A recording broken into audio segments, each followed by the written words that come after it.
Red Bull has become the clear number 2 in F1, and they even gave Mercedes their sternest test yet at the 70th anniversary Grand Prix last week. Team principal Christian Horner has looked at how they hope to close the gap to Mercedes and be consistent challengers for race wins this year and next year as well.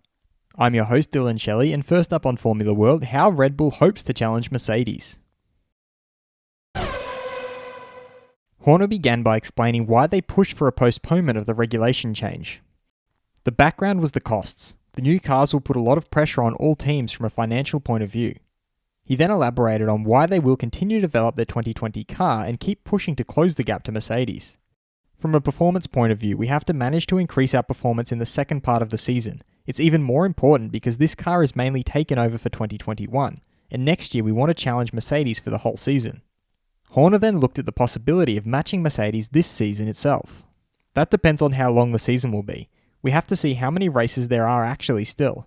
At the moment we drive until December. That gives us time to gain as much performance as possible. He concluded by looking at the positives so far. Mercedes started the season as the clear favourite and has confirmed this role. We are clearly in second place. That is an improvement on last year. We have collected more points so far than in 2019, so we have to build on the positive and move the car forward. Fast feed. Ferrari Sebastian Vettel feels that people make too much noise, and when he waves to Lawrence Stroll or Christian Horner in the paddock, it's on the front page. He also revealed that it wasn't the first time he has been in Otmar's car, but nobody was interested at the time.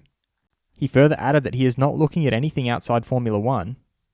Honda F1 boss Toyoharu Tanabe explained how last week's result shows that when everything comes together, the driver's confidence in the car, the power unit, the chassis and strategy, they can win. However, it does not mean they have closed the gap to the championship leader in terms of pure performance. Former F1 CEO Bernie Ecclestone feels that Lawrence Stroll doesn't have to be pissed off. Racing Point looked for the limit of the rules and paid the price. He can be happy that 2 years ago it was made so easy for him to get into Formula 1. He was allowed to buy a team out of bankruptcy and got all the rights. If Bernie was still the boss, Lawrence would start from scratch again when he changed the name from Force India to Racing Point. Ferrari is reportedly happy with Mattia Binotto and the way he handled the Concord agreement. Alfa Romeo's Kimi Raikkonen feels that they need more aero and obviously to go faster around every corner. He also added the most difficult part of the whole Formula 1 is probably the aerodynamics, so it's not an easy fix.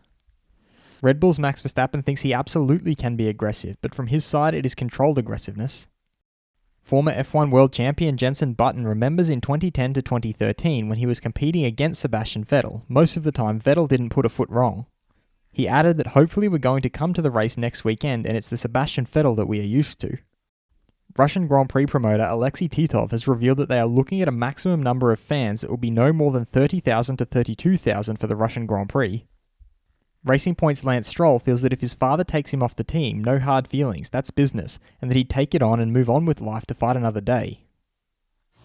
Can Red Bull challenge Mercedes this year or next year? Head over to my community page to vote in the poll and let me know what you think in the comments. And if you like this video, feel free to subscribe and check out my others for all the latest in the world of Formula 1.